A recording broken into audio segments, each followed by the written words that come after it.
Another person has died in Congo of a confirmed case of Ebola, bringing the number of fatalities from the latest outbreak to 12, the country's health ministry said Sunday.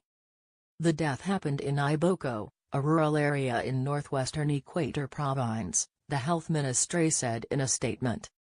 There are also 4 new suspected cases in the province, the statement reported. Congo now has 35 confirmed Ebola cases. Health workers have identified people who have been in contact with the patients in the confirmed Ebola cases in 3 areas in Equator Province, Iboko, rural Bikoro and Mbandaka. The provincial capital of 1.2 million nat.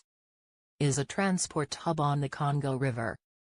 Congolese Health Minister Olealinga Kalanga flew by helicopter to Bikoro and Iboko on Saturday to see the deployment of health workers who will be tracing people who have been in contact with Ebola cases and inoculating them with a new experimental vaccine.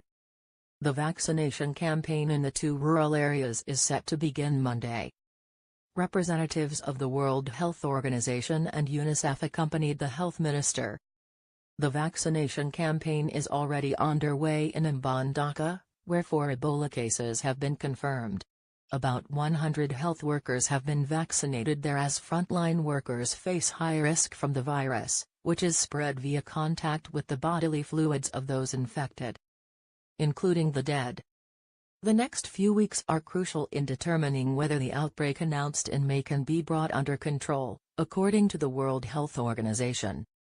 Complicating factors include its spread to a major city, that health workers are among those infected and the existence of 3 or 4 separate epicenters, making finding and monitoring the contacts of infected people more difficult.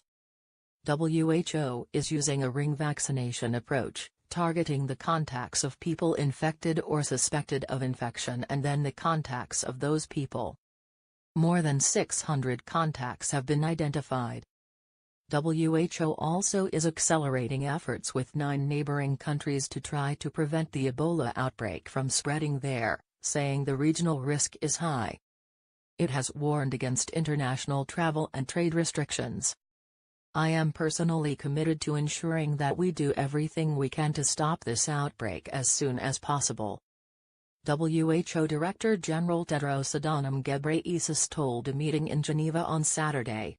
This is Congo's 9th Ebola outbreak since 1976, when the hemorrhagic fever was first identified. There is no specific treatment for Ebola. Symptoms include fever, vomiting, diarrhea, muscle pain and at times internal and external bleeding. The virus can be fatal in up to 90% of cases, depending on the strain.